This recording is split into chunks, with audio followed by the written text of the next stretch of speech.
after 1 minute delay. Okay, perfect. So, hi everyone.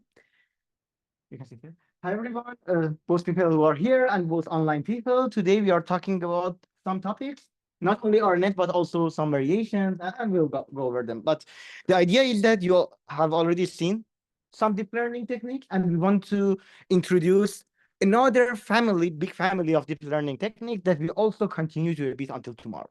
So let's get started to see what we are talking about. Oh, okay. Nice work. Okay. So on to, oh yeah, because my microphone is there. Thank you. So let's have a recap on what we saw until now. You started yesterday with the whole concept of deep neural networks. We also had a recap quickly today. So there are some input layer data here.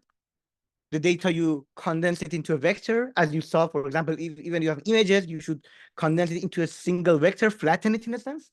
Then you put it into some hidden layers. Each of the hidden layers in the middle consists of some neurons that take a weighted average or something like that of the inputs, then pass it to an activation function. I assume you know all of this, right? If you don't know, just tell me. Then you pass it into an activation function, and then it will be an output of a neuron. This happens for all neurons all over the network. And finally, it goes to the output layer, which can be either only one output, which can be a single number or anything, or it can be also a range of outputs. Where can we, this is not related to RNA, but just saying, I don't know if you have seen it or not. The output layer can be more than one neuron. So it can be like a set of outputs. For example, a vector of 10 items. Does anyone have any idea what is the usefulness of having multiple outputs?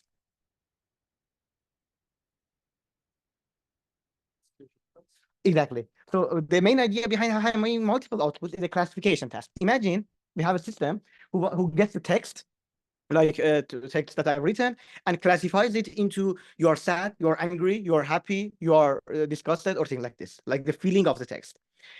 You can have a model which has several outputs, and each output corresponds to the probability of belonging to a certain class. For example, the first output is the probability of the text being sad. The second is the probability of the text being angry, and so on.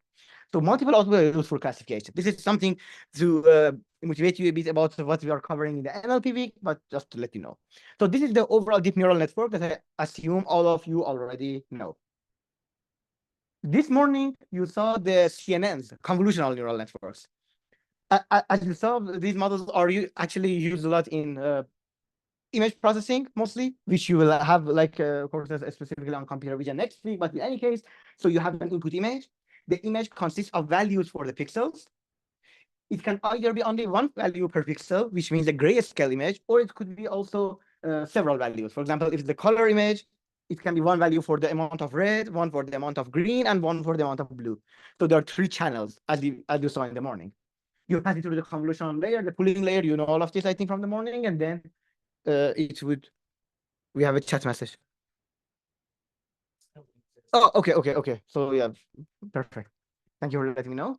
And then you do the flattening, and finally you put a similar network to what we saw here. Sorry, to what we saw here. So there is also a similar network here in the end that would finally give us an output. You can also here have multiple or single output. Single output could be, for example, getting a number out of an image, but a multi-class output could be for classification. For example, you want to see if a picture is from a cat or a dog or a horse. So each of the output neurons could be from one of the classes, and each of them output, for example, the probability of belonging to a certain class. I'm simplifying this a bit because you will see the specific details in the upcoming week, but in general, it's quite like this. Today, we want to cover a new family of tasks that were not explicitly covered until now, which are called time series tasks. These are actually pretty common, as we also see in the NLP. In the NLP week, you can also model almost all of the text using the same method. So what is this? A time series is a data measured at regular intervals over time, step by step. There are a lot of examples. For example, imagine you are developing a weather app and you're calculating or finding the hourly temperature in Lausanne, for example, over a year. This is a time series because it's the data measured over time. It can be other things like that, for example, the heights of ocean tides or a lake or things like this, or also like it can be I want to say it can be, how do you call it, continuous or discrete. For example, it can be a number of heartbeats per minute. This is usually discrete, right? There's not continuous, but it can also be like this. Actually, they're also used a lot in economics. For example, you can model the stock price of a company using a time series because there are different values per different times. In the domain of education, you can model the answer of students to exam questions or to assignment questions over time as a time series. And most importantly, as we cover 2 weeks from now, you can model every written text as a time series. Imagine a text like, I like EPFL. Here, we can assign artificial times to each of the words. We can say the time of word I is 0, the time of word like is 1, the time of word EPFL is 2. So you assign the position of the words as their times. It's different, for example, from a sentence like EPFL I like. And you can now get an idea. If we use a neural network, these two sentences should be similar because they are, you provide the words as the inputs, right? I like EPFL should be similar to EPFL I like when you use a normal neural network. Because in normal neural network, there is no difference between this neuron and that neuron, for example. Like there's no a specific position encoding or anything like that. But in a text, and also in all of these time series tasks, the position matters. So this is the motivation on what we are doing now.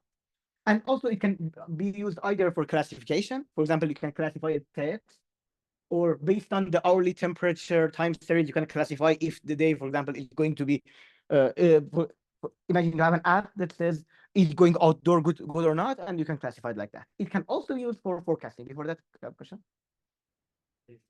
Oh, okay. Oh, yeah. Thank you, because thank you. Okay, you can also use for forecasting. Forecasting means predicting the values that would come next. For example, imagine you are developing a weather app, and from the time series of the weather of Lausanne over the past year, you can predict the weather tomorrow based on like some inputs. So you can also use it for forecasting. Maybe you know another example of forecasting. Can you give me an example of forecasting for text?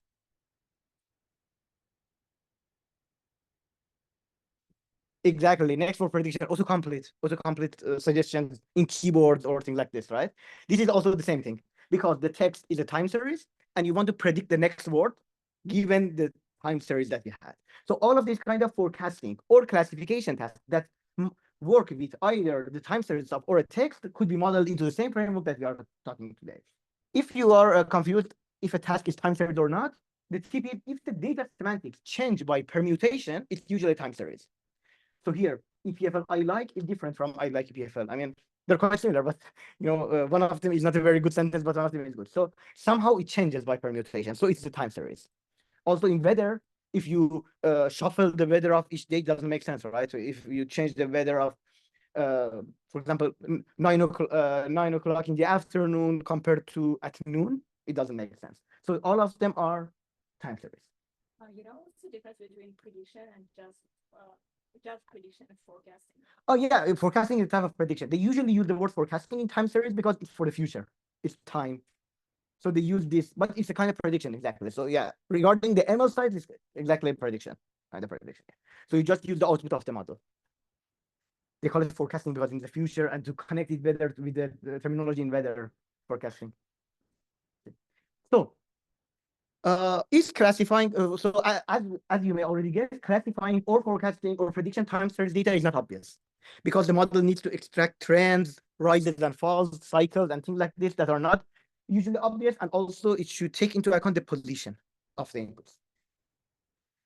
So from this, we can find one downside of the neural networks until now that we are covering in light of what we are covering here, is that they have no memory of what happened in the past. By past, I mean in the time series. So in the neural networks that we covered until now, both CNNs and normal neural networks, the processing of each input entry happened individually, independently. And we flattened all of our data, the whole sequence, which is not the same modality as the time series because the time series comes gradually. We want to have an internal state, ideally, that changes over time and is constantly updated by seeing new data points. Imagine you want to predict the weather for a city.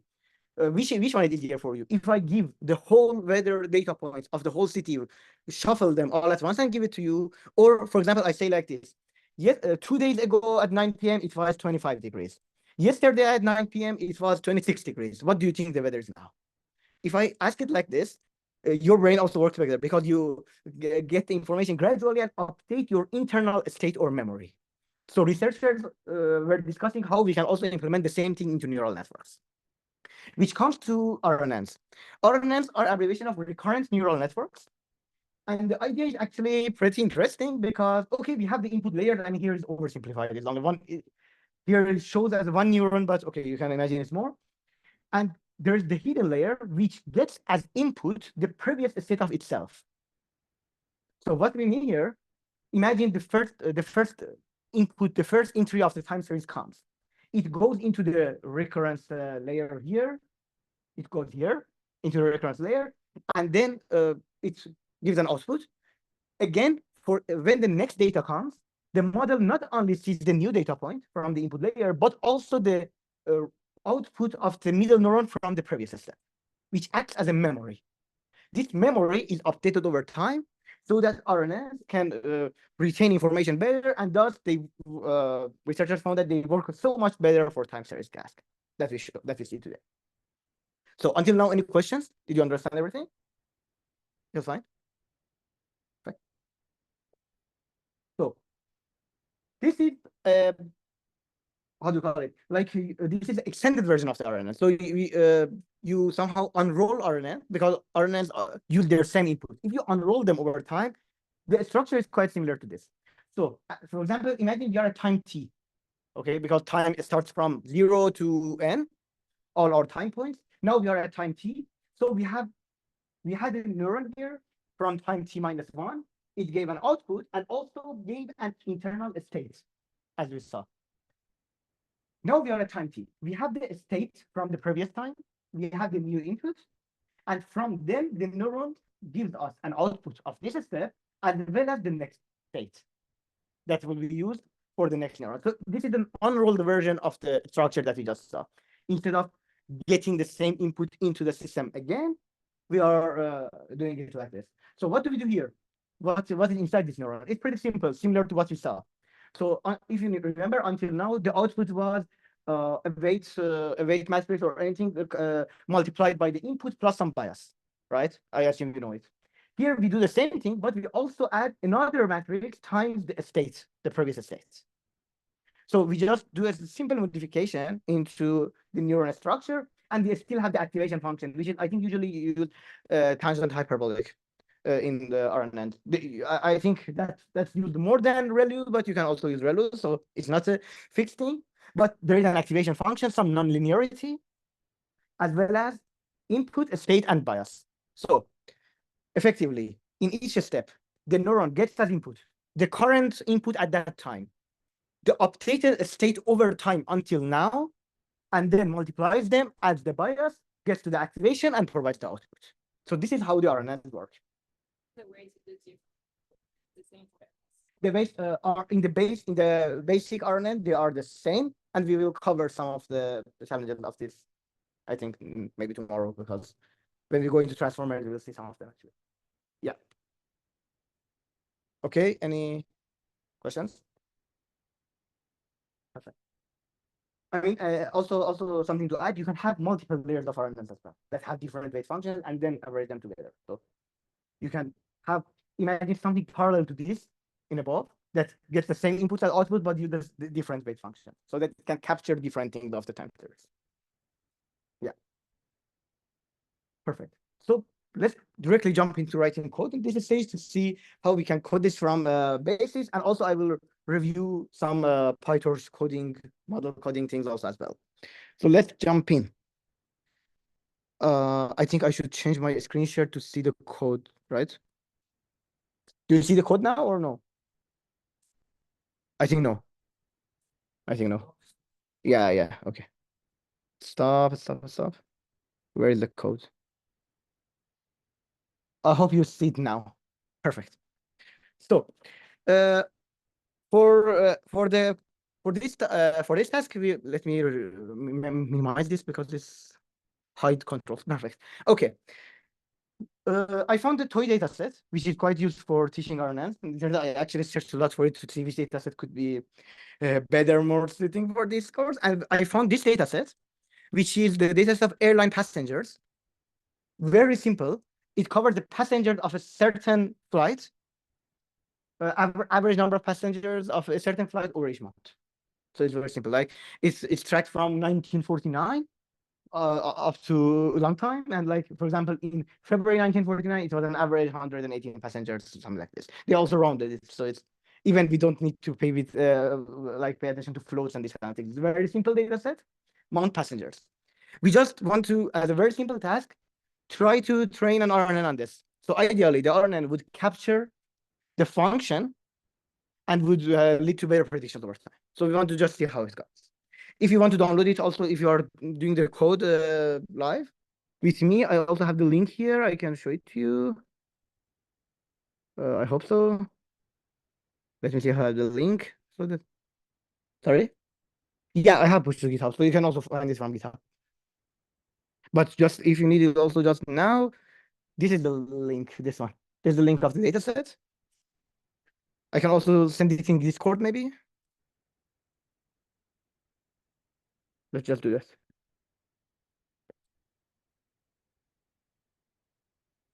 Link of dataset. Okay. I sent it in Discord as well, so you can see, and perfect. Okay, now I have downloaded the data already here. So we're just gonna import it. I want to, because this is a small, a very small data set, very small example. I want to code it from scratch so you can see once how we can do PyTorch from scratch if you have any problems or ideas. So let's do it together. First of all, usually import pandas. I assume you already know pandas, right? Who doesn't know pandas here?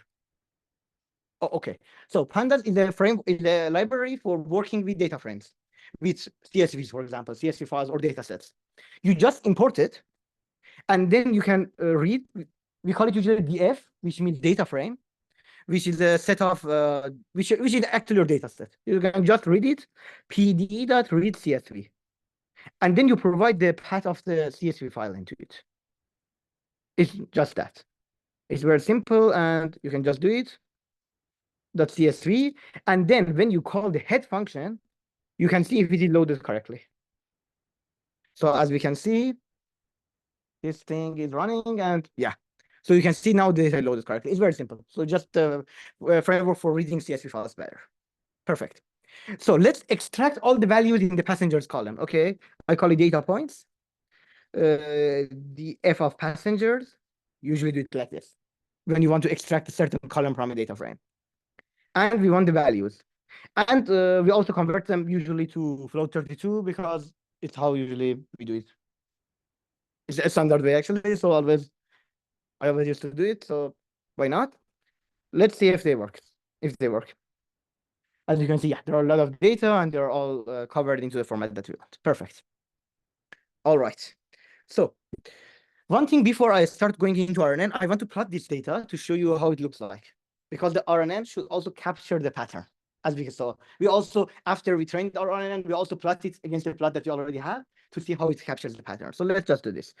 Maybe you know matplotlib. If not, it's very simple. You just import matplotlib.pyplot. It's a very nice Python framework, and you just use plt.plot data points and then plt.show. It's very simple.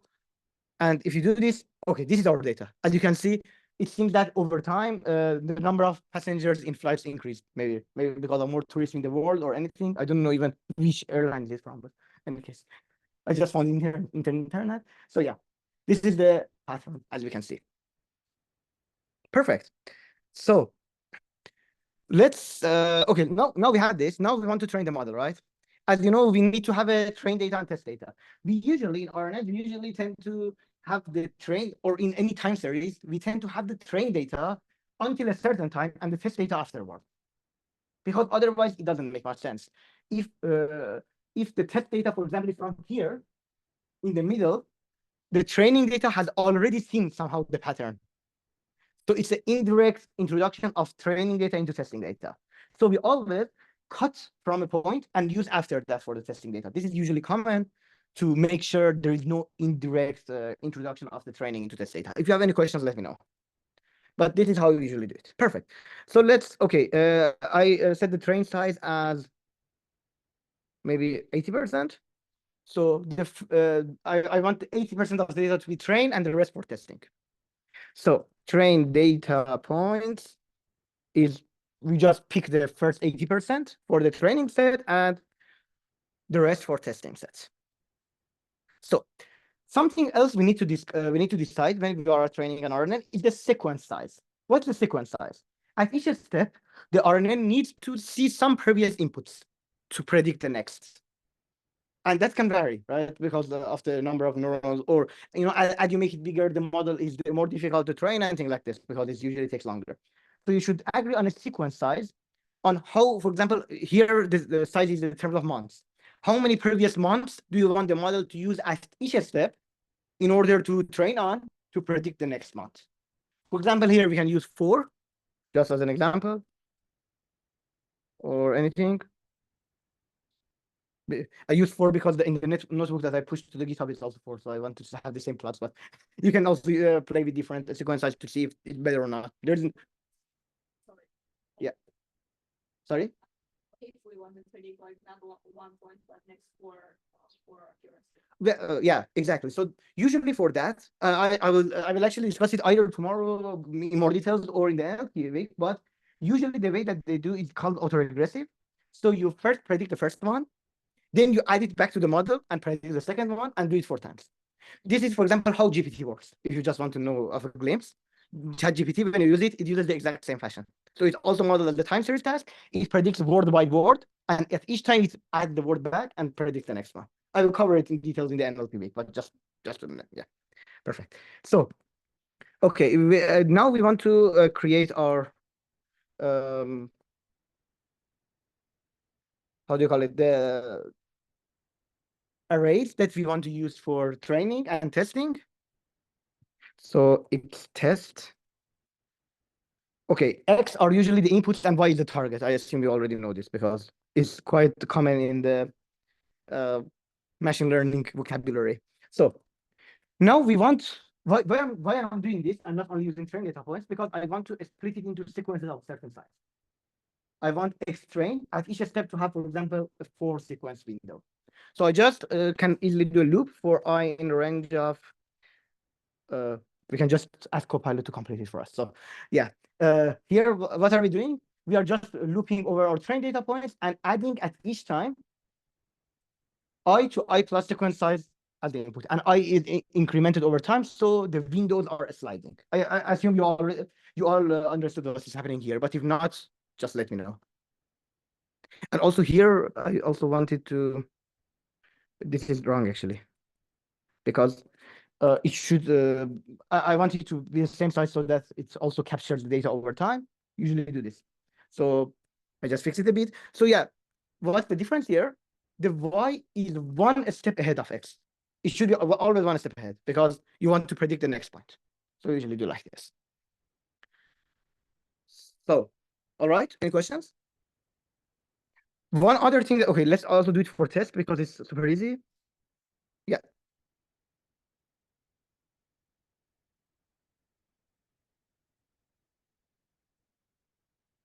Sorry. Yeah, Y is also for test, but 3 of them are actually the same that it also says in the training data. So effectively, we are not measuring anything based on their performance because it doesn't make sense. It can just repeat the data from input, but we use it in order to make the sizes match. In effect, for prediction and when we want to see how the model works, we only take the last output of the Y. Yeah, because ideally, because as you saw, each RNN cell also outputs something, and we don't need the middle output here. We just need the last output, and that's why. Yeah. So also we did the same for the testing, which is, I think, very obvious, right? No problem here. One last thing is that we should convert them to a format that is used for Torch. I think you already know this. So we just extrain. We usually convert it to a tensor. I think also without this, you can also make it work. But I think there are some ways even you can't convert, you can ignore this step, but we usually convert to a tensor so that we can move it on GPU as you just saw in the morning. So X train, Y train, X test, and Y test. Perfect. All right. So as you can see, it worked. Any questions until here? Now we are going to implement our model. So this was just loading the data. Sorry if it may be boring for some of you, but just want to reiterate on everything. Any questions? All right. Let's go forward. So now we want to implement our model. So usually do the simple import that Copilot also suggests to us, import torch.nn and then I always do this because otherwise it's so difficult. Instead of nn.sequential, you should write torch.nn.sequential, which makes it a bit more difficult. So class, how, okay, before seeing the Copilot, how should I, from your question, how should I now implement the model here? I want to implement the model class. What should I write? Any suggestions? Exactly. You should extend it from module, right? So class, I call it simple RNN model. It should be from nn.module. And what should it have? The init, as you saw, and also the forward pass, right? I mean, the Copilot already wrote everything for us, I think. Yeah, it's quite fine. I mean, it's a bit more complex than what I wanted, but we don't need this. Maybe let's write it simpler ourselves. So, okay, for the first line is quite obvious. You should just super init, which is like very obvious. I mean, I think we can already have this. I don't know. I don't think this is so necessary. We can just ignore this. Yeah, because it's, the code that Copilot suggested was initializing everything with zeros. But I think we can rely on the simpler initialization of PyTorch itself. So I don't think it's necessary. S0 is the first state before anything. As you remember, there was an initial state, so you should have an initial value. But I just want to rely on PyTorch, so let's remove this. And the same is here. So let's describe the code that PyTorch wrote for us. What do we have here? We define an RNN. Let's use this. We defined an RNN layer, nn.rnn, which is pretty simple. So input size is obvious. Okay, this is the input size. It is the one because they're just, it's 1 point. In text, it can be longer. I'll cover it in the NLP class later. The hidden size is the size of the hidden state, the internal state. It's the vector, right? So here, for example, it's 64 elements. But if it's more, it can represent more things. Now we suffice to one layer of RNN, as I told. It can be several layers of RNN stacked together on top of each other. And this batch first is also a parameter. If I have time, I will cover it, but it's mainly for the differences between the order of the shape of the input. So the shape of input can be either starting with batch, then dimension, then featured, or it can be dimension, feature batches. Just write this so that you don't get errors from PyTorch that dimensions don't match each other. It would automatically fix things for you. So yeah, and then I put a simple, what is FC? It's just auto-completed it, but anyways, let's just do this. FC, what could be FC? Oh, fully connected. Yeah, exactly. Yeah, so there's the FC, which is the simple linear fully connected layer, and like 64 is also the input of the hidden side because we input that to the same thing. And then in the forward path, you just call the RNN first, then the FC, and then the return. So it's pretty simple. All right.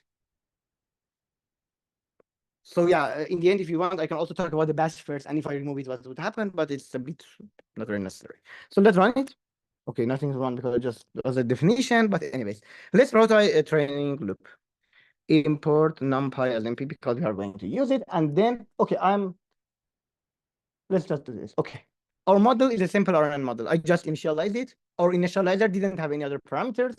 We can use hidden size as a parameter here. For example, I can add a parameter in the init that's pass the hidden size here, but here for simplicity, we don't need it. Okay. So now we should load our data. I usually use it via the Torch data loader, as you also saw parts of it in the morning. So it's pretty simple. Loader equals, maybe it just automatically writes this. Okay. Let's sleep. This is pretty, let's write it like this ourselves. I don't always like Copilot. Data loader. So this is the data loader class. And then inside that, we want to pass our tensors. Here, I think zip doesn't work because X train and Y train are not normal Python arrays, but are torch tensor. So I don't know if deep would work here. That's why I'm rewriting it. You just use torch.utils dot data dot. Oh, now it's fine. It's got it. So what does it do here is that we get the X train and Y train here. We have a batch size, which you already know. We can also shuffle it here, like for adding randomness and these kind of things, and then you put it in your loader. You can, sorry. Usually, I think that's a good question. Actually, I don't know if we don't shuffle anything negative would happen or not, but it's, I think, pretty common. Yeah, definitely. You shuffle. No, let me say it like this. Okay, we have the position here. This is for the batches, selecting batches. Inside the batches, we don't shuffle the data itself. You shuffle the batches. I don't know how to call it. Yeah, you shuffle the batches. Yeah, inside the batches, you don't shuffle the data. Yeah. Yeah. You select 16.9. Yeah, but I mean, when the RNN is predicting on the data, it starts from the beginning of stem cell at every time. So it goes over time inside the batch. So you don't touch the positional encoding. This is at least what I know. Like otherwise, it wouldn't work, right? But yeah, we can also. I mean, it was the suggestion of Copilot, but we can change it later to see what happens. Yeah. So first thing, can you mute me here? Yeah. Okay. Yeah, thanks. So first thing, notice that instead of saying creating custom class from torch dataset, we use tensor dataset here.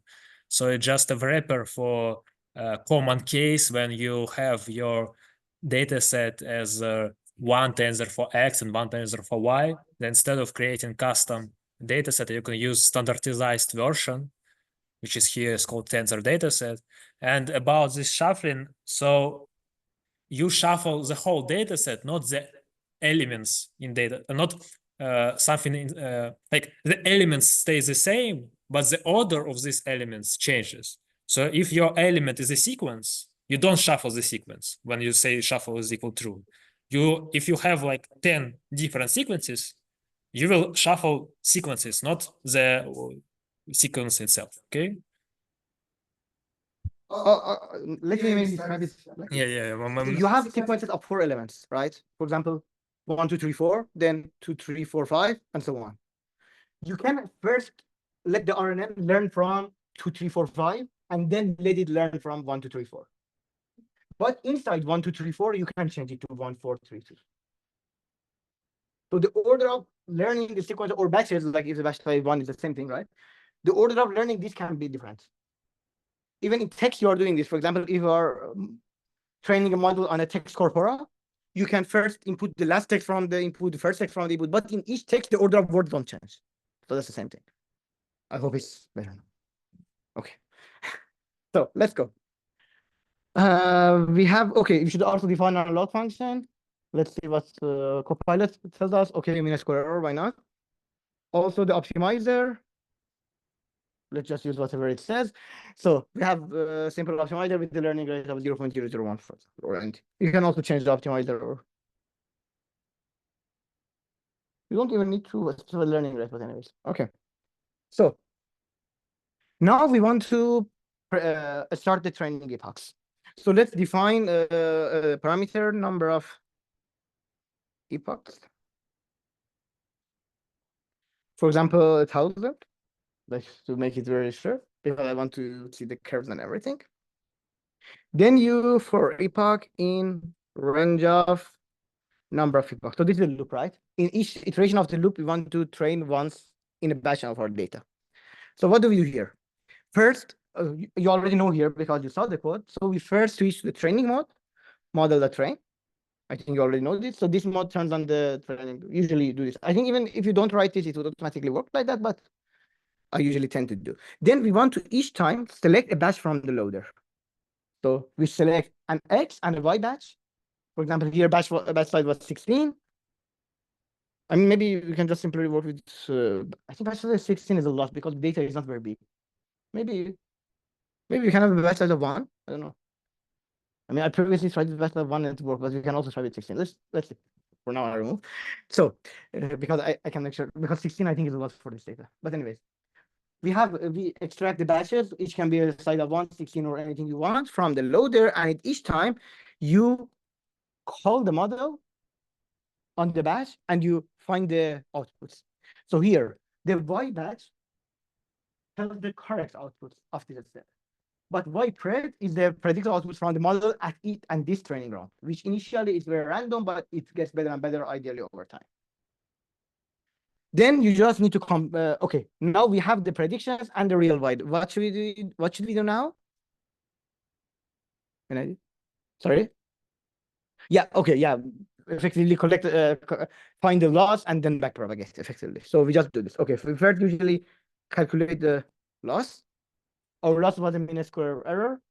So we just call the loss function between the predictions and the correct ground truth Y values. And then, okay, I think you saw this zero grad thing in the morning. So you already know you do the zero grad optimizer, and then you do what? Do the backward propagation or the backprop, and you one step ahead into the gradient optimizer. So this is the way that you usually do this. I think you already saw in the morning, but if you have any questions until now, let me know. Yeah. Can you tell us about why they say you model Oh, okay. So I mean, this is sorry. Oh yeah, but you need to pass the parameters of this model to the optimizer, right? Doesn't make sense otherwise, right?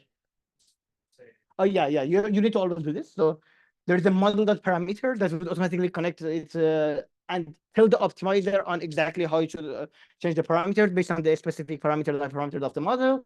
You also can, I think this is optional. You can not pass anything here.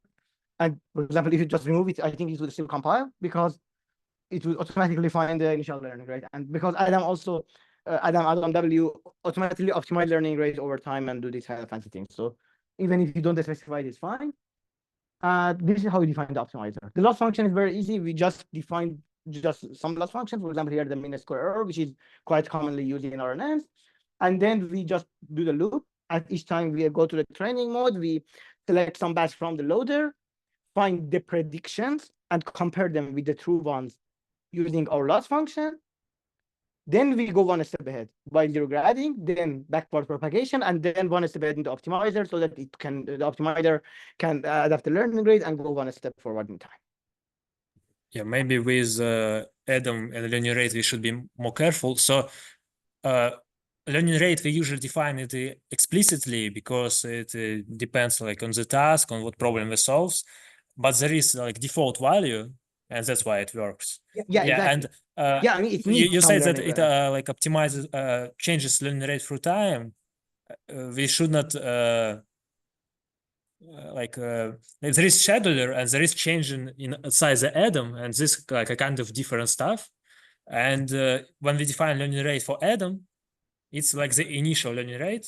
Then inside Adam, it might be updated due to some gradient norms, calculation of all the stuff. And don't like when you use schedulers, it's not the same thing as optimizing learning rate inside Adam. You use them together because scheduler will scale learning rate by its own rules, and then Adam inside will scale it even more based on the current gradients to satisfy some convergence properties. Okay. Exactly. Yeah. But yeah, in practice, I mean, previously also when you read somehow older deep learning papers, they also try a lot by changing the learning rate and seeing what happens. But I think nowadays it's used a bit more less because they just rely on some learning rate and they change other hyperparameters. If like, I mean, if their budget is limited, they don't change everything and run the model from beginning because it doesn't make sense in a lot of tasks. So perfect. Now, okay, the suggestion of Copilot is to, I think, print loss after each number of epochs. Let's just do that. If epoch is, for example, divisible by 100, because there are 1,000 of them, so it printed 10 times. And also maybe it's the last one. Yeah. Now we want to, okay, here we want to evaluate also the model after each 100 rounds and find the losses. So let's just do this. It's very easy. To evaluate, we just use model.eval, go to the evaluation mode. And then we also use, this is usually very important, we torch.noGrad. What does it do? What does it do here? The noGrad is a block that doesn't change any gradient updates for the next backpropagation. So ideally here, what we are doing here, the backward knows the data that we have put into the model from the gradients that it has computed over these steps here, right? And if we don't do the noGrad, the next time that the model wants to do the backward propagation, it also learns from the testing data that you are evaluating here. And we don't want this to happen because we don't want the model to learn from our testing data. So we just add a torch noGrad clause. Everything inside here does not contribute to model training. It only contributes to model evaluation. So here we can easily vibrate, maybe both train and test. NumPy, I think, is not needed. We just do this. Yeah, vibrate train and vibrate test. We just call the model simply. But here, the thing is, in this line, if we didn't have the noGrad, here, it would use the gradient information of here in the next backward propagation, which we don't. So we just do this, and then we can print, for example, the root mean square error, and test, and epoch number. Perfect. I think that's fine, right? So let's, okay, what you're doing here is very simple, right? We just found the predictions of the test at this stage. Then we do this in the loss function. And because we usually tend to print the root mean square error, because, you know, mean square error is the order of a square of the data. And to make it feel more better, we usually do a SQRT on behind of it, and then we print the epoch number. I think that's fine. So now we have the training loop fully, right? This is our training loop for a simple RNA. What we're going to change, evaluating the model in the end. So let's do that. Let's go to here. Perfect. So we want, after this whole loop finished. Okay, until now, if you have any questions? No? Perfect.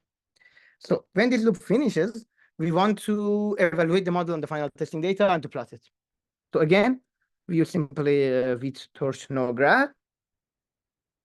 Here, I want to do a trick to plot it. To plot, I use a trick that I also put it, maybe I can just copy it from here. So this is the trick that I'll tell you what's it. So let's just paste it here. Oh my God, what's this?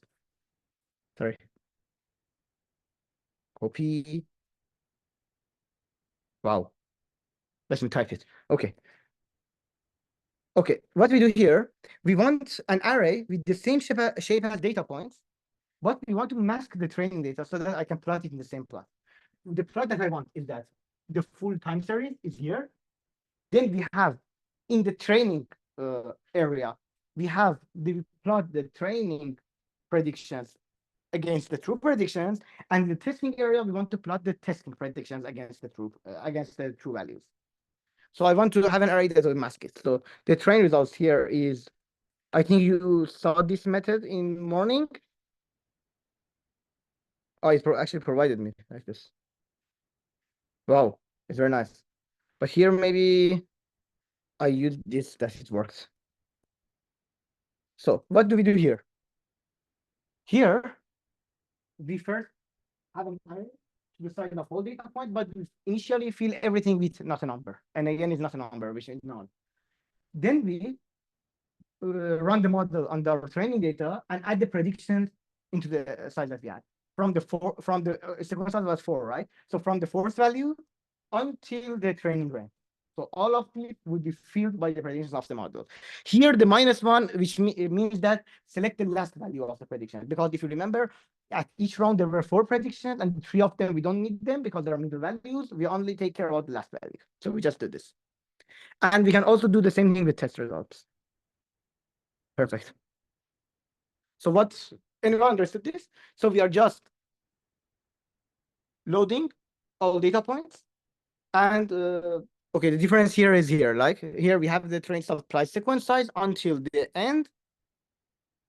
Actually, the end can be also length of data points. And as you can see here, we first have an array with everything not a number.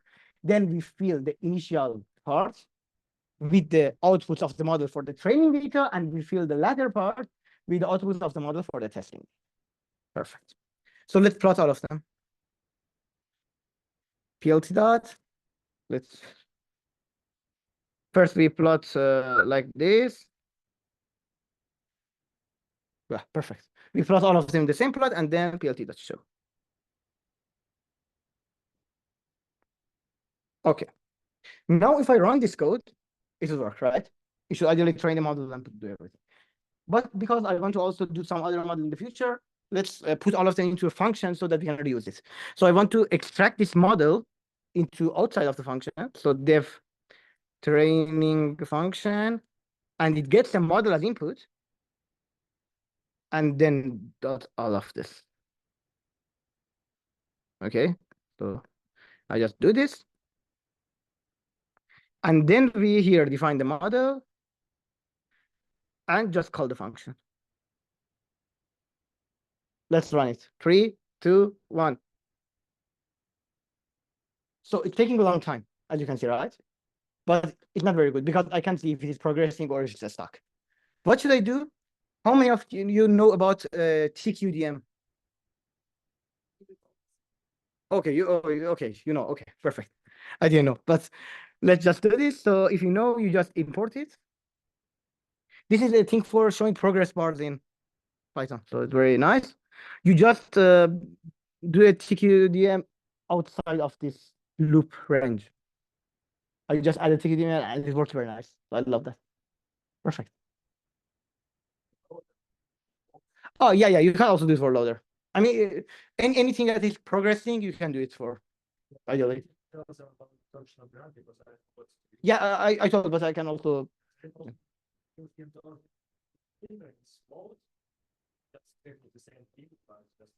Oh, okay.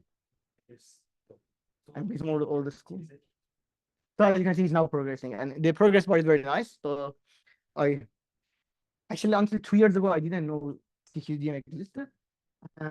After that, I'm using TQDM for every project. It's very nice. I love it. So yeah, let's see. Yeah. I mean, not very much. It also shows an average of an estimation of the remaining time, which is very nice. Okay, you can see the RMSE is decreasing, which is very nice. It should decrease on train, but the nice thing is that it's also decreasing on the test set. The thing that we did here is a bit unscientific because you should ideally do it on a validation set and only evaluate on the test in the end. But because we are not doing any modification based on the test, it's fine here. But in a real project, what they suggest is that instead of having a train test and a test set, having a train test, a validation set, and a test set. Do your whole model training loop and everything with the validation set. Don't touch the test set at all. Do everything with the validation set. If you need to tune your hyperparameters and these kind of things, do all of them with the validation set. And in the end, evaluate your model on the test set. And then report it at your accuracy. Because otherwise, somehow you have used the test set in order to improve your model, which is not methodologically correct in machine learning and deep learning. So I think now it's finished, right? Perfect. And okay, we can see the result here. Not so good, right? You can see it's a bit. So it has captured the periodicity of the data somehow. I think this is because maybe this is summer season for the airline. I don't know. And there's usually a peak every year. It has captured this, but not as it could have been. So the peak should have been higher because as you see, the data has usually higher peaks over and over, but the RNN was able to capture some of the data, but it still has room for improvement. But it's still something. So, and as you can see, it has been improving, but not always. So let's see here. The test RNN was 441, then it decreased drastically and continued to decrease in 98, 86, but here it increased again and then decreased. So it seems here we are kind of flattening. So maybe training for more epochs would even make it worse. As you can see, we are again jumping to 90. for the root mean square error.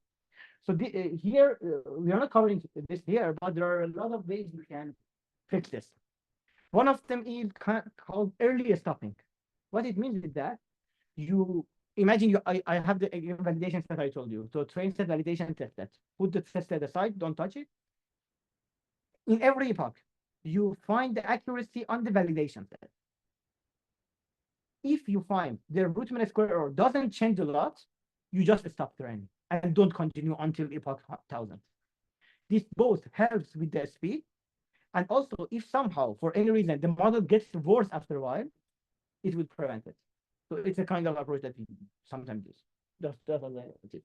You can also use other approaches, but early stopping is also pretty much common. Can I put it here because yeah, fancy. All right. Oh no. Perfect. Okay. Let's just sit here. Easier, right? Okay, perfect.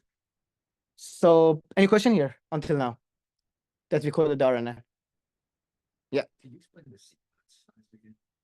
Yeah.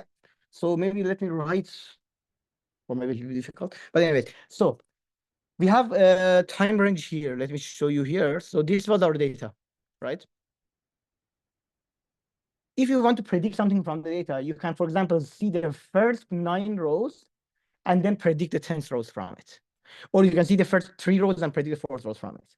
The model at each time sees a window size, a sequence, and uses it for training. So it's, for example, if the window size is 4, it sees the first 3 and tries to predict the 4th. And the model is trained with this. So if we change the sequence size, we can have different results. The sequence size is the number of inputs that the model sees at each time.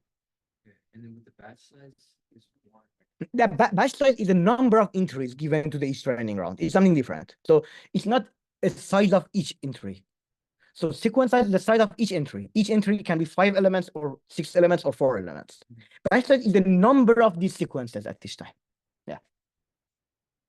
So there are 2 different things here. Yeah. Yeah, I'll do that. Just wanted to ask if you have any questions, and then I will wrap up the old code, and then we will also go to LSTM. I think we still have some time, so yeah. What are some other ways to improve the model? Because you said there was early stopping, but there wasn't. So yeah, actually you can use some regularization techniques. For example, dropout some people use. One thing is playing with the epochs to have earlier stopping. One way is to tune the hyperparameters of the model and to even use better models, which is something that we are covering now. So this is the very, very basic model, like the first RNN. Today, we are covering 2 modifications to this model that each aim to make it better in a sense. I mean, it depends on the task, but they usually make it better. That we would also discuss today. So there are some modifications, both in the model architecture, you can do modifications. You can also sometimes making the model bigger could help, specifically if the data has a lot of complexities. You can make the hidden size bigger, it might help. Sometimes it might not help. So it's not a definite formula, but ideally people usually play with this kind of hyperparameter, such as the hidden input size, the architecture of the model, as well as techniques such as earlier stopping to find the best epoch among all the inputs. Yeah, and yeah, you can also use the data from data side. You can improve your data. One way is augmentation. One way is to clean the data. Sometimes some data are outliers and harm the performance of the models. You can clean them or remove them. So there are also data on the data side. You can also do a lot of things to improve the performance of the models. Yeah. Sorry. Oh, I intended to do that tomorrow, or in the NLP. Okay, I mean, yeah, we can do this. So if your input size are not the same size from all inputs, you can add, I guess what you're referring to is that, right? Yeah, if the input sequences are not from the same size by any reason, for example, in text, it happens a lot. If you want to classify sentences and each word is a point in the time series, the number of elements in the sequence is not the same between all sentences. Imagine hello is 1 word, but how are you is 3 words. And how can you use one model to classify all of them? You should have something instead of the missing words, and you usually pad something to the model. So there's this kind of padding, which is a whole direction of its own. I think we will cover it in details in the NLP lecture because it's so important. we would definitely do that. So because I think one of the main usages of that is actually in NLP, like many people do, at least what comes to my mind. Yeah. Yeah. Randomly, I think. Yeah, I think randomly. Yeah, yeah. It's similar to other initializations in PyTorch. So also in a normal.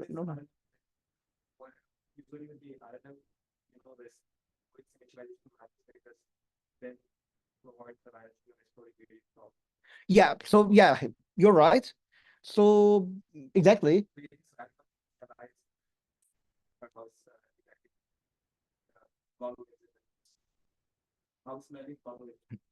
I see your point. I mean, in a sense, okay, we can, yeah, you're right. What I wanted to cover here after this was to mitigate the problem of vanishing gradients.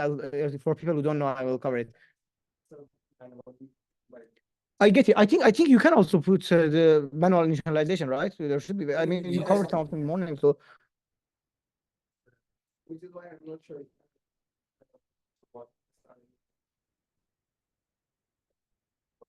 But I'm like 99% sure it is a random initialization. I mean, yeah. So here in this talk, one way of we are doing is to change the architecture to help solve it in this lecture. But there are other ways of solving it, and yeah, I think playing with weight also is the way. But I should read more on that because I don't remember much. It's been a long time that I did the RNN really in practice. So yeah. So yeah, the question was that how to solve vanishing problem using initialization scheme in RNN. Yeah. Yeah, And paper like that's basically doing this by doing stereo initialization initially, like Yeah. trying to respect weights very close to one, yeah, and then after trying to run it so that yeah. there's So no problem. so to solve this, you can either like if you for some reason want to use classic vanilla RNN, which we discuss now, and not some improved models that Parse will cover in a second, which is actually strange because nobody these days uses vanilla RNN. They use all modifications which doesn't have vanishing problem by design. But if you want to solve it using initialization, another initialization scheme, you can use nn.init, as I showed at the first seminar. You can look at the recording if you have one here. And also, yeah, it's possible to write a custom RNN yourself. PyTorch has RNN cell class for this, and you can create a wrap around it, or maybe even do it using nn.linear, because RNN, as we saw from slides, is nothing more complicated than just a bunch of nn.linear. Yeah, exactly. You just add it in a state and then an activation function yourself, and you can make it work. Maybe we can even see the source code of the RNN. I don't know if this supports. So yeah, you can see it's pretty. Where is it? So we have a nonlinearity here, but it's a bit of a low-level code, so it's a bit different from what we saw here. But the forward is, well, it's more difficult than I thought. Yeah. No way. This is more difficult than I thought. But anyways, okay. but yeah, I think what happened? Oh, I quit VS Code. Sorry.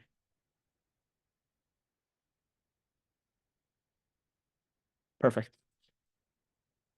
Oh yeah, yeah. Sorry. Perfect. I hope you have the everything now. Let me run everything again because we needed the objects. It will run the whole RNN thing again. Perfect. So let's continue on to LSTM. I think we have some time left yet, so it's okay. Because LSTM, like the code is very simple. You just need simple modifications. It's mostly about oh, you can see this. Sorry everyone. I think it's now fine, right? Perfect. So what did we see is RNNs included a hidden or memory state, as they call it. They update it over time, and they remember information about sequences.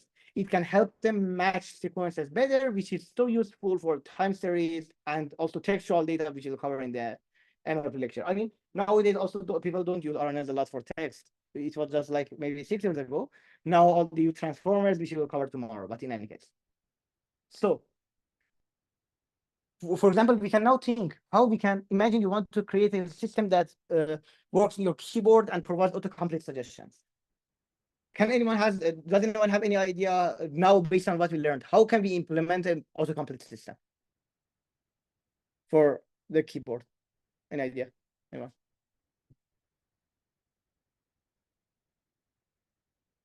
Yeah, exactly. The next word, exactly. And you can also define a sequence length, which makes more sense. I mean, ideally, for example, maybe one sentence could like a normal average of one sentence it could be, or as also Peter said, it can also be very long, but if the sentence is shorter, you can pad it with certain padding tokens, which we will cover in the NLP task. But yeah, so as you said, it's very pretty simple. You can just use it as a prediction. Perfect. Well, what's this animation? Actually, I didn't put this animation. Anyways, so the pattern can continue over time, and the sequences could be very, very, very long. One problem that happens in this case is the problem of vanishing gradients. What's this? So in the back propagation, we had actually, I don't know how much we were covered for the back propagation, but it's a kind of derivation is backend, right? So there are some matrices. The whole neural network is a big matrix multiplication with some functions. And then imagine like f of a matrix times g of a matrix times h of a matrix and so on.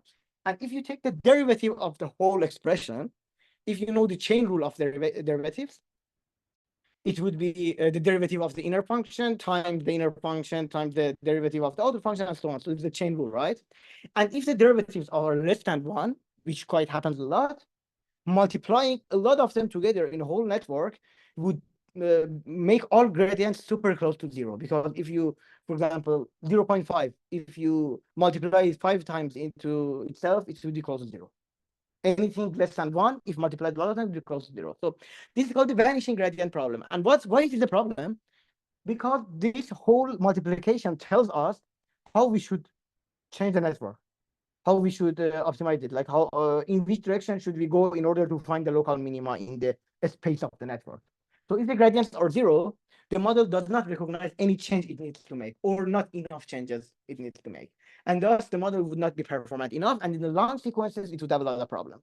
In our case, I don't think we would have a lot of differences if we use LSTMs, because our sequences were just 4 elements. But imagine a text corpora, like, for example, now the new Gemini model from Google, which is the large language model from Google, can handle, I think, up to 2 million tokens of text or something like that. 2 million tokens are a lot. Imagine 2 million, like, instead of 4, it would be 2 million. And of course, if they use an RNN, it would be like, it won't work, because maybe after 10 tokens, all of the gradients would be 0, and then the model, would not learn at all. So this problem, the vanishing gradients, makes it difficult for RNN to predict based on entries occurring at the start of long sequences.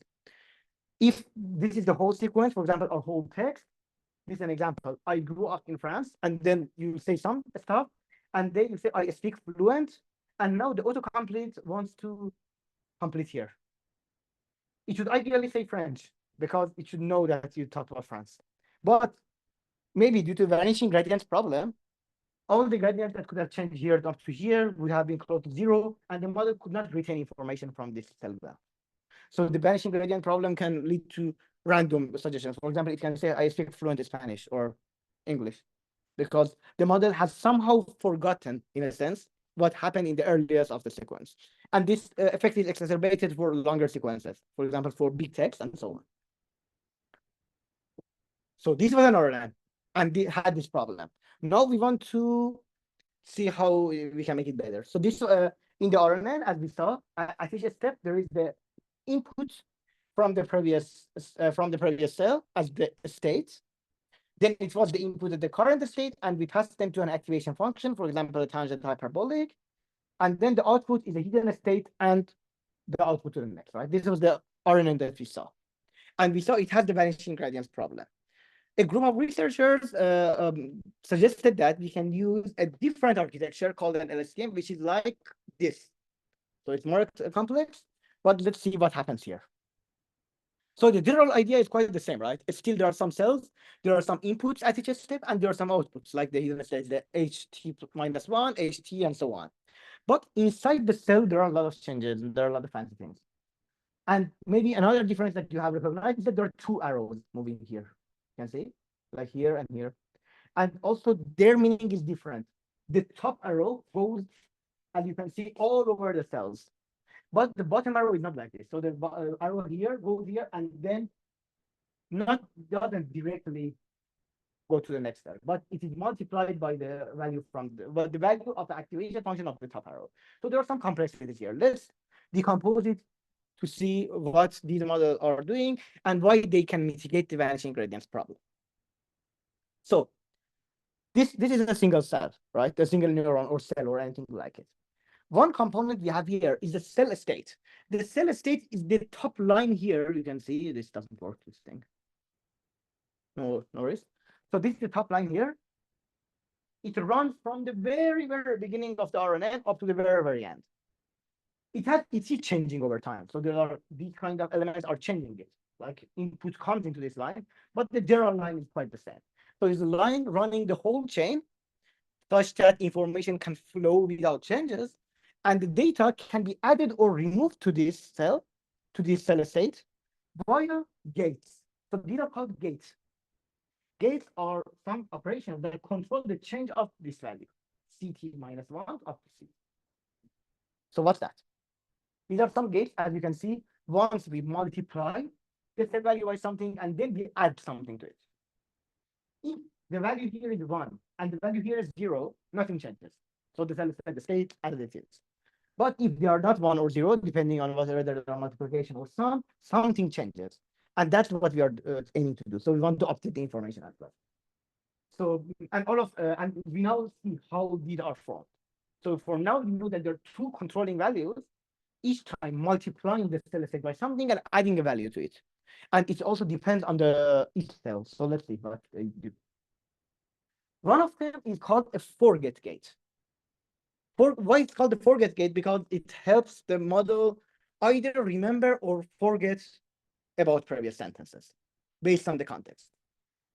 For example, imagine we have a text corpora that I'm talking about myself. For example, I see I'm from this country, I studied this and that, and then I start talking about my friend. So the context changes. We expect the model to somehow forget some information from the previous era. For example, in the French example that we just saw, if I change the subject of the sentence, and for example, my friend is Spanish, then we expect the model, when we say he speaks fluent, to return Spanish, not French. So it needs to forget some information. So as we can see here, there is activation function on the previous state as well as the current input that outputs a value between 0 and 1. Why is it always between 0 and 1? Do you have any idea? Anyone? Why f of t is always between 0 and 1? Sigmoid, exactly. So this is the sigmoid function. The output is always between 0 and 1. And it has meaning. So the 1, because it's a multiplication, 1 means forget nothing. Keep everything as it is. But you can scale the amount of previous information. So 0 means forget everything. So if you do 0 here, it's actually resetting the whole thing, in a sense. So you can choose between 0 and 1. And then the f of t formula is very simple, right? It's a sigmoid of a weight matrix times the concatenation of the inputs as well as adding a bias, which is like very simple. So it's a kind of simple neuron kind of thing also in itself.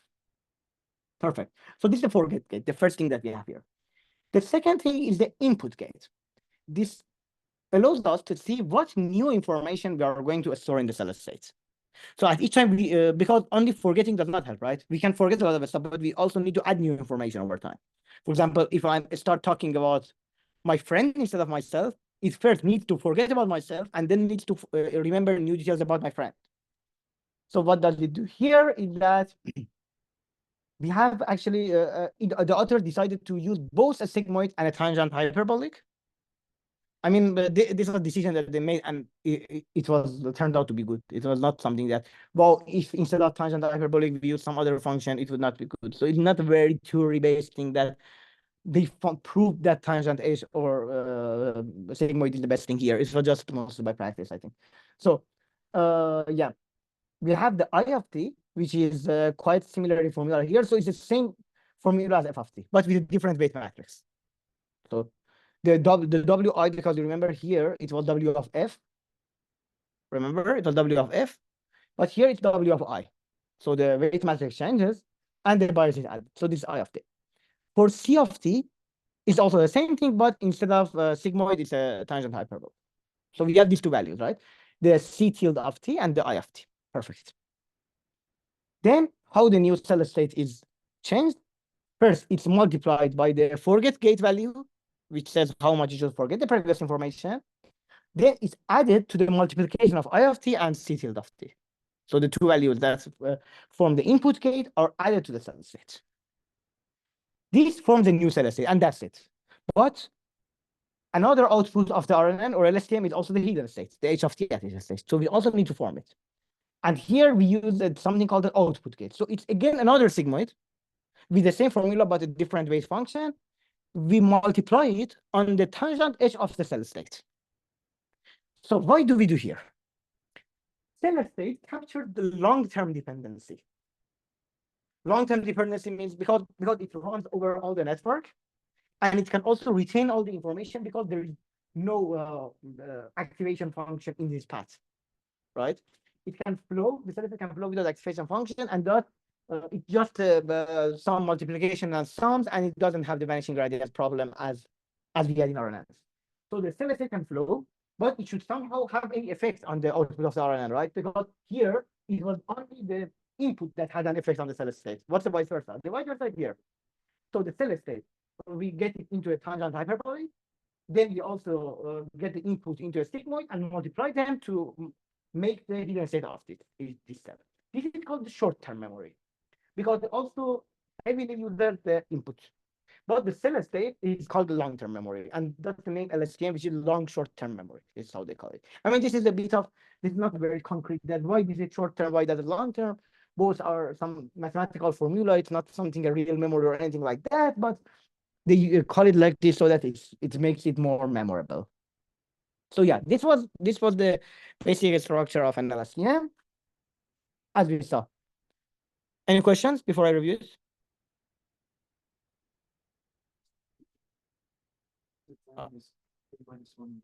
Yeah. The tangent H is between.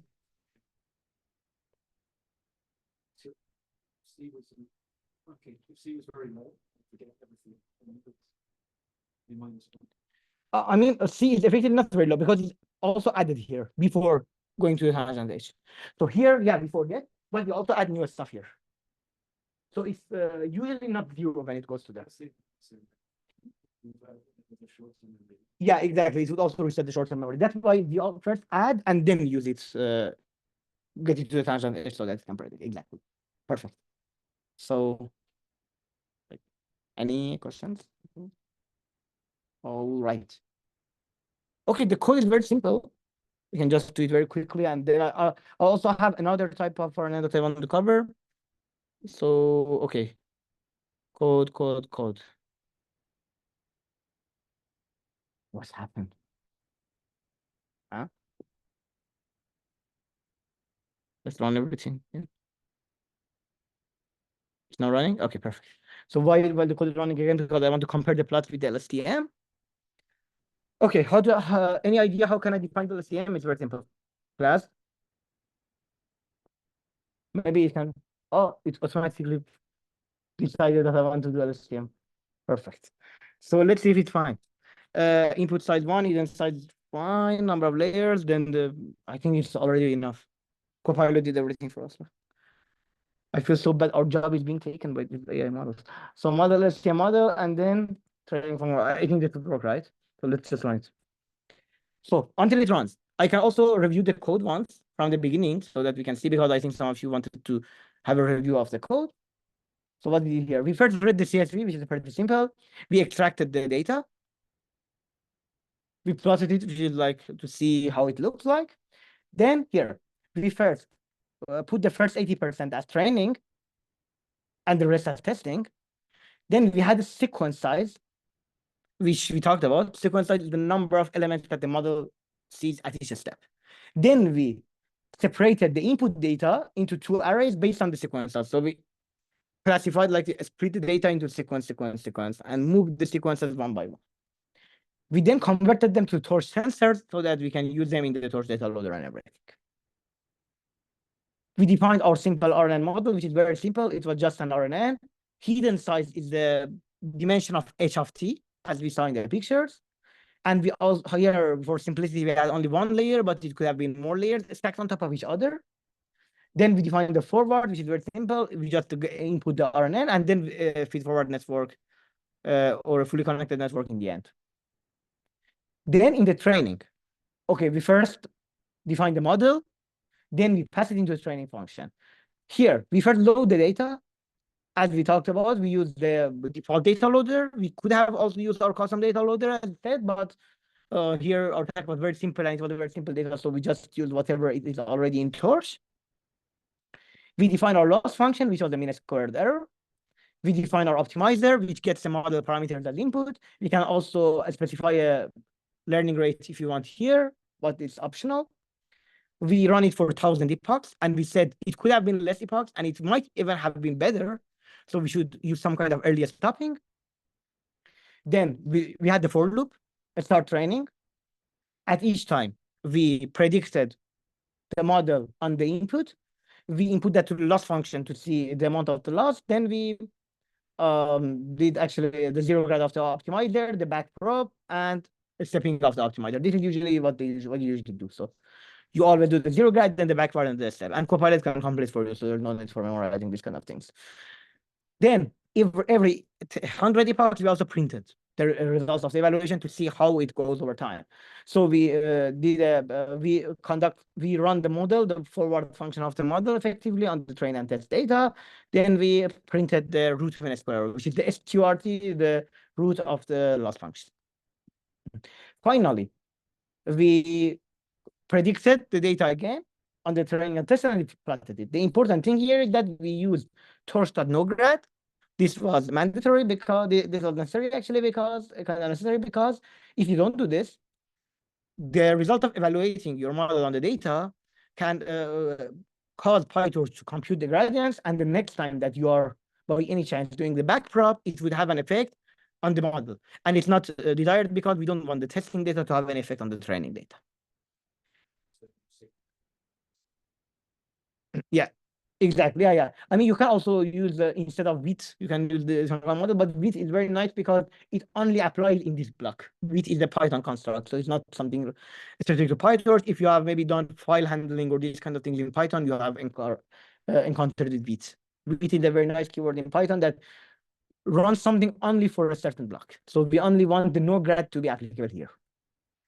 And oh yeah, you can also use it if you have a function. You can also use that decorator.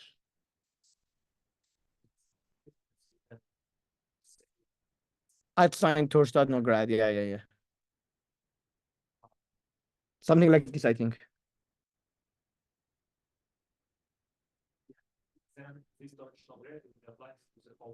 But here we don't want this, by the way, because here we want it to be applied. But if this part was in another function, instead of the width, we could have just put it that on the top of the function.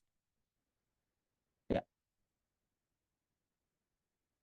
I should have actually split this because it's not very good to have the evaluation and in the one function, but here it's for instruction purposes, so it's fine.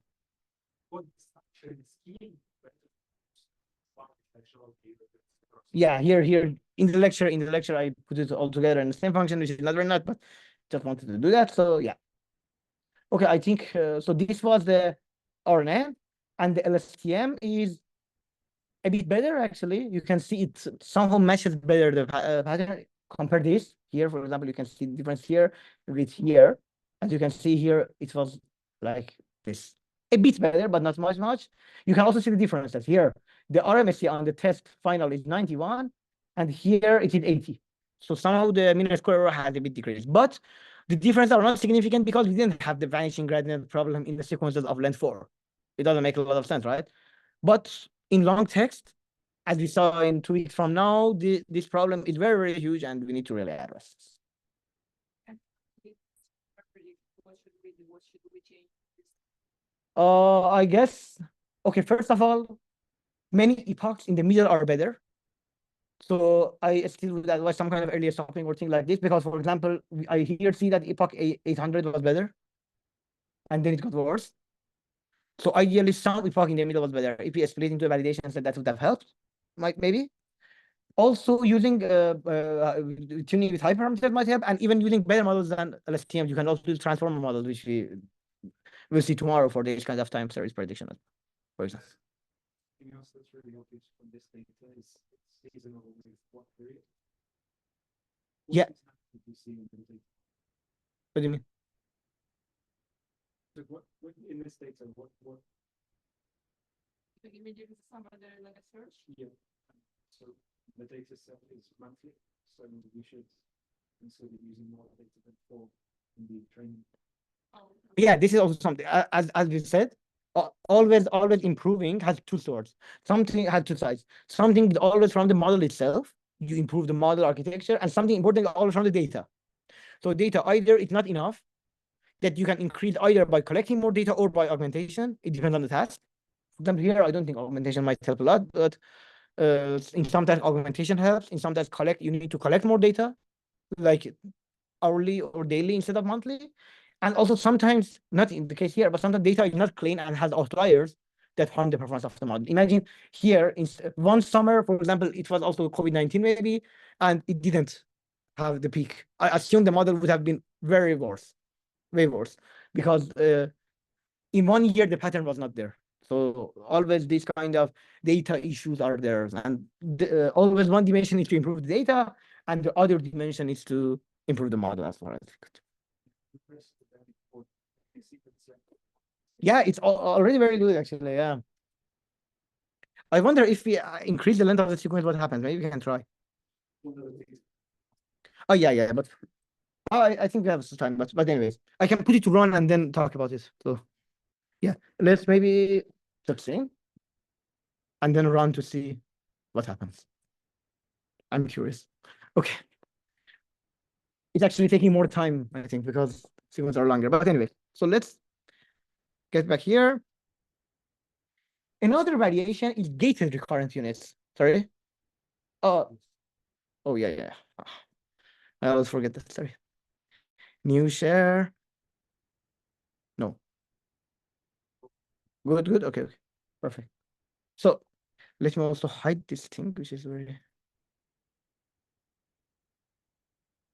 Oh, doesn't matter. Okay. Another variation that sometimes people use is a gated recurrent unit. This is another variation of RNN. I'm not going to make details because I don't have also much time, but it's quite similar. They also do some modifications. Here, compared to LSTMs, they combine the 4 gate and input gates into a single gate called an update gate. So and also they merge the cell state and hidden state. So they only have one state that is passing over time. So what do they do here? This line here, we don't have 2 lines coming out of here. There's only 1 line. The idea is that we make a less complex version of the LSTM, which is faster to train, but still not, how should I say it? It's still working. Like, still doesn't have the vanishing grad problem as RNNs. So it's kind of similar to LSTMs, but a bit simpler. And thus maybe as not performant, but it's still faster to train. So here, what do we have here? It's a pretty complex structure here, but the x of t is gone to a sigmoid and multiplied to form the h of t minus 1. Then it also goes to another sigmoid, which is again multiplied, but here is the offset gate. So we have reset gate and offset gate. Reset gate is quite similar to 4-gate gate, because the output of here, when multiplied, it could change to retain or remove the information of h of t minus 1. The difference here is here the offset gate, and the offset gate actually also covers how much x of t would come here. So we have the tangent h of the input, and tilde of t, and the result of the output offset gate recognized how much of it would go into h of t minus 1. So the general structure is sort of the same. They just played with some formula. It's not nothing totally groundbreaking or thing like this, but it still works quite well in practice, better than RNN, but doesn't have a lot of complexity of the LSTM. So it kind of middle ground. Just want to let it. So yeah, we had the reset gate, which changes the hidden state, which is our short-term memory. And then we have the update gate, which is kind of quiet. We can say it's used for long-term memory, although there's only one path, which acts both as the short-term and long-term, but somehow the update gates helps the model to retain long-term information. And the code is also very simple. So just replace the same thing with GRU. Let's just do this because, let's see if the code has been run. Oh, it's actually worse when we do this. Whoa, weird. Oh, I guess because here it's not predicting at all, because the sequences was long and 16 months is more than a year. So it didn't predict the whole here at all. And I think that's the reason. So maybe 16 was a lot for this data set, because 16 sequence of late 16 is just, it ignores the first 16 months. So it needs the first 15 months in order to predict the 16th. So almost the first year is not predicted. That's the reason. Yeah, I didn't think about this when I was increasing the sequence length, but yeah. So as you can see here, but the RMSE is actually less. But we can see data like this because here is almost blank and it doesn't make a lot of sense. But so this is also why it's important we need to always plot, because sometimes the metrics could be less, but in practice it doesn't mean much. Yeah, perfect. I assume also the same for LSTM. Yeah, even here is even less 65, but as you can see, the pattern is quite different, because here the whole thing is not predicted, which does not make. And here, as you can see, here is also not predicted because the first 16 months are not predicted. So when you have a sequence length of n, the first n minus 1 word or entries are not in your prediction. So yeah, let's revert it back to 4 so that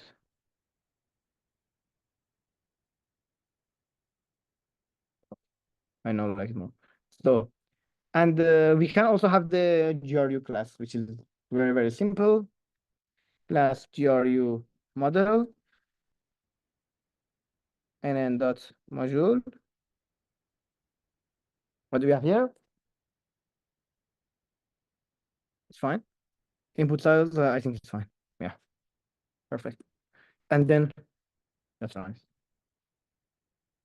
I love how Copilot removes every need to write any code.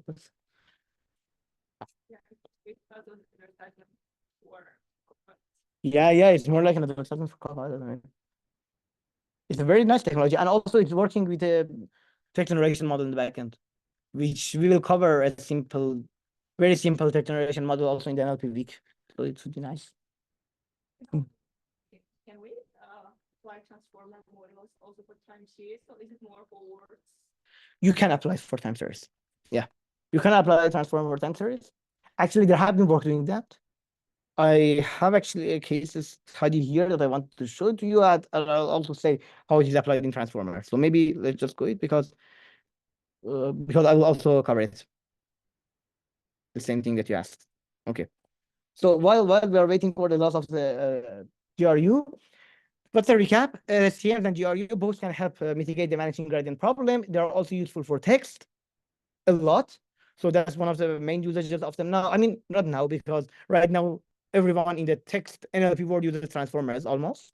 Not a lot of people use LSTMs or RNNs, but a lot of previous work prior to 2017 use LSTMs and RNNs. So it's quite important to know how they are using text. You may think, how do we show the words in the textual in the format for a model to know? For example, imagine my model is a text classification that shows I'm happy or sad, and my sentence is I am glad to see you. This is a happy sentence. So how does it translate to the input? For example, what's the numerical value of I? What's the numerical value of am or glad? We need to find some numerical value for each of them. So this is the whole domain of embeddings, which we would cover in the NLP week, which are kind of help us to convert the sentences, the textual sentences, into numerical values that we can treat them as time series. One main concern of RNNs, LSTMs, and GRUs are the limited interpretability. What does it mean? If the RNN predicts something at output, you can't know why it predicted like that. You can see the output of the forget gate and the like input gate, but ultimately there are a bunch of numbers and they don't tell you a lot about why the model made a certain thing, made a certain reason. However, in many real world tasks, you want model to be interpretable. You want models to tell you to tell you why they predicted something. For example, I'm talking about my own experience. For example, in a data set for, imagine you want to deploy a model into Moodle to help teachers in a course see which students are failing and which students are passing and predict like grades. If the model tells the teacher, oh, Parsa is failing this course, and the teacher has no idea how he can help me. But if the model is interpretable, you can find the reasons behind why it recognizes. For example, the model can somehow convey that I think Parsa is failing because his grade in course X was low, something like that.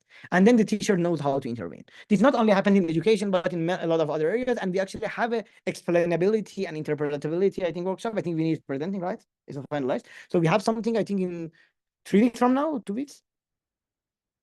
July 24th, we have a talk about an expert specifically in explainability, specifically in the domain of education, who is coming to have a talk here.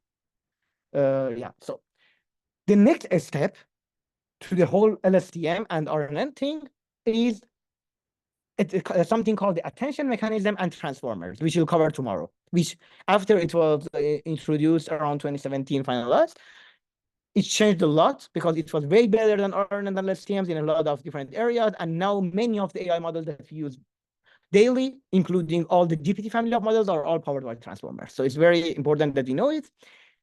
I know that one of the main users of transformers, everyone thinks about text, but they're also using computer vision. So we have the domain of vision transformer models. I don't know if actually the computer vision guy is covering them. I assume yes. Maybe, I don't know if he's covering them, but transformers are not only used in text, but can be also used in images.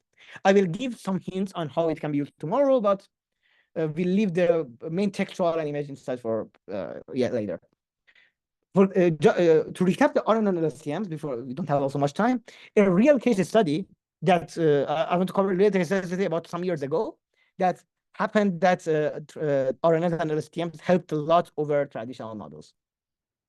So imagine you have a system like Moodle or a quiz kind of, for example, Duolingo or these kind of quiz systems that students interact with by answering questions over time. Imagine kind of assignments in an online open course or Coursera, Duolingo, or things like this that have some quizzes and assignments, right? And students answer questions of a certain topic right or wrong. For example, here's the student, the students answer some questions over time, and each question is from a certain skill. For example, if they're an elementary school student, some questions could be about addition and multiplication. Some questions can be about division and this kind of fancy stuff. For us, some questions for a university student could be about calculus, some kind of about physics. So there are different skills. And the student answered them correctly or wrongly. Or it can be even more complex, like it had dot between two answers and select one randomly, or it can have a lot of outputs, right? The idea, it can be predict the answers to the next questions or not. So do you agree with me that this is a time series task? No? Right. Oh, but students learn it over time. And the answers are because maybe I should have said it, they see the answer after each answer. They see the correct answer and the explanation. So they learn from it. This is the prerequisite. Yeah. If it's the quick exam, there is no time series, I think, because you can answer the questions in any order that you like, and it won't help you ideally in the rest of the questions, right? But in a system that tells you the correct answer and you can learn from it and then go to the next step, such as Duolingo, it can help. I assume Duolingo it can help, right? It depends. But I mean, in this task, there are data sets that it could help. Do you know why it would be useful to predict the answer to the next questions? Because there's no time, I would just say you can find questions that the student maybe has a lower probability to answer correctly and show them to the student to maximize their learning gains. So this is the whole idea. This was, sorry. Okay, let me repeat it again. Yeah, so you can find, okay, you have, for example, a corpora of 10 questions. You can find the probability of answering correctly to each of those questions And if you want to challenge the student, you can show the question that has the least probability of answering correctly. If they are in the learning phase, I assume. And thus they can learn more from it.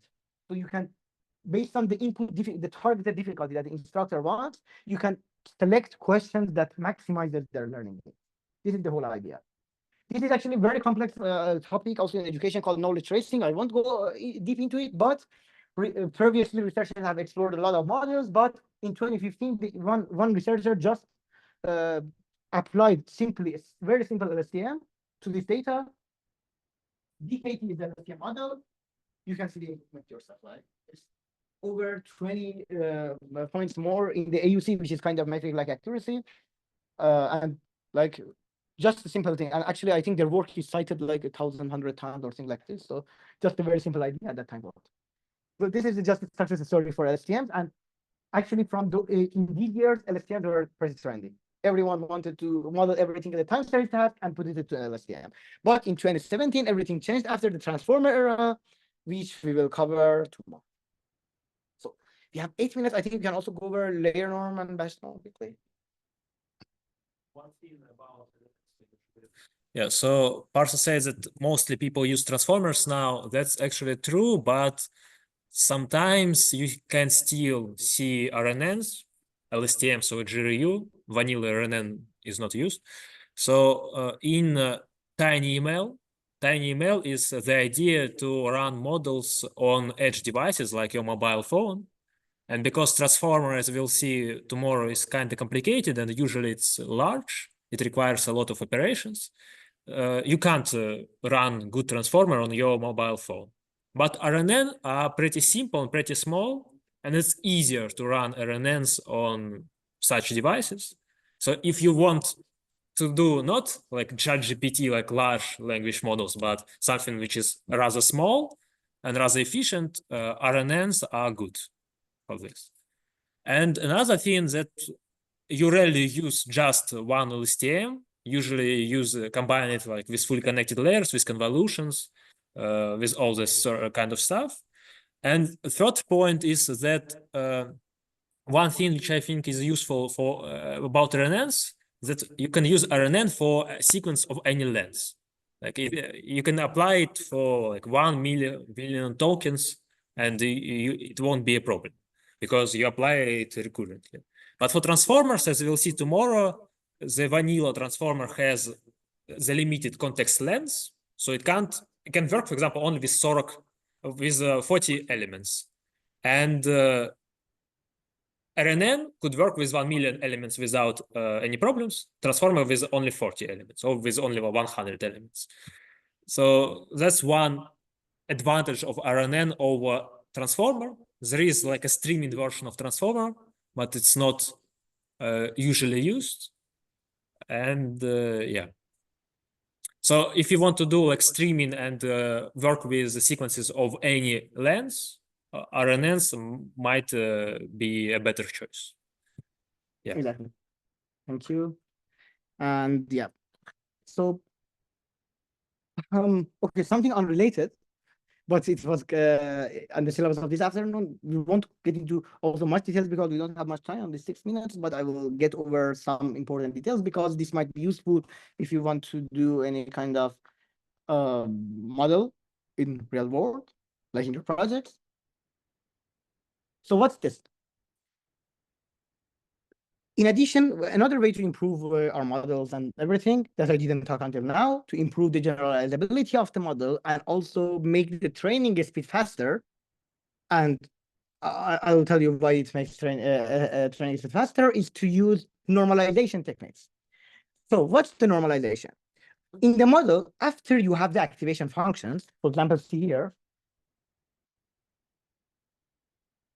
or maybe even before the activation function. I think after is not necessary. I think before. I mean, close to the activation function. Yeah. Yeah, I think this is by this I mean you can just add it after activation function. It's not that just add after. It could also be before. So this sentence is not very formulated correctly.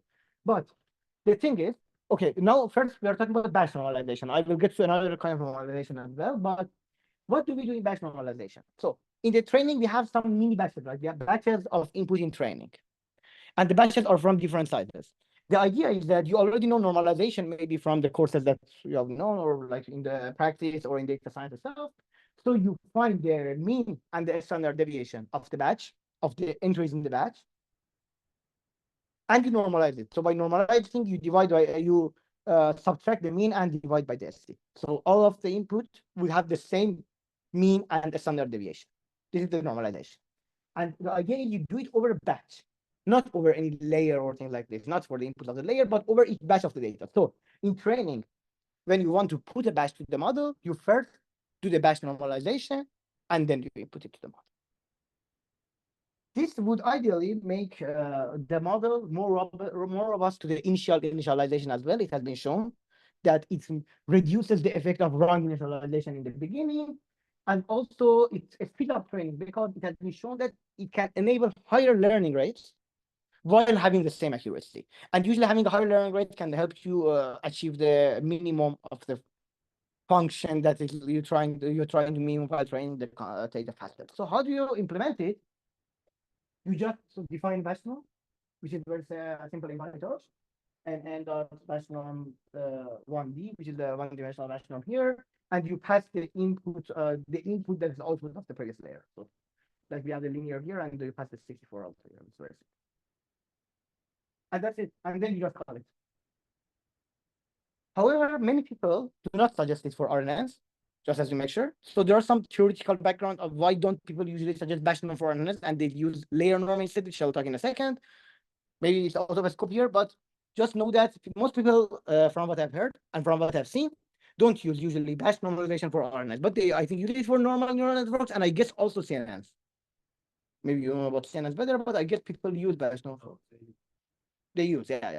For RNNs specifically, and for texture, I mean, for transformers you can use, but for RNNs, it's not used a lot, just as let you know. So what they use instead, they use the layer normalization.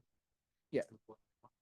So batch norm is one of these examples which is different during the training and evaluation. Oh, yeah. So during training, you calculate the mean or within the batch and the standard deviation within the batch. But during evaluation, you don't do so. What you do, you use so-called running average and running standard deviation. So when you do training, you update inner state and start batch norm, will calculate the average as a running mean. So it means like it updates the inner state, the inner version of this average over each iteration, for each iteration. And during evaluation or inference, you use, instead of using real mean from your batch, you use this running mean that is a state of your batch norm. And that's why you should use model.train when you train models and model.eval when you evaluate models, because such layers like batch norm, they behave differently during training and evaluation. Exactly. And if you remember, we had this kind of model.train and model.eval in the PyTorch training loop. I think it also changed the same thing. So if you do the eval mode, it would not consider the batch normalization different. It would consider differently. Yeah, exactly. The alternative is layer normalization. This one is also used in RNNs, and it's also common in transformers, which we'll see tomorrow.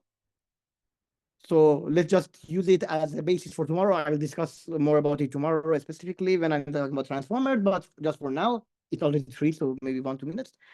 We normalize the input of layers here, not the batches. So we ignore about the batches overall at all. In each layer of the network, we have some input to the input of the layer, right? We calculate the mean and ST among the inputs to the layer, and then we normalize it based on that. So we don't pay attention to what in each batch is like, but we consider it for each layer separately. And that's the difference. So you can see somehow the kind of diagram here. So if this dimension is the batches and these dimensions are the layers, you in the batch norm you calculate the average like this, and the layer norm calculate the average like this. Maybe it's not very scientific or thing like that, but it can help you the general idea. So the mean and ST are calculated on a different range here on the output of the layers instead of the inputs of the batch. And it also in Torch is very simple. You just we saw with batch norm, you can just use Torch.nn, which is the nn.layer norm. which is very simple. And it also come in transformers, and we will see specifically the whole transformer block and everything tomorrow. So I think that's fine. Any questions? We'll cover it in more details tomorrow. I think it's fine, right? Thank you. Perfect. Thank you.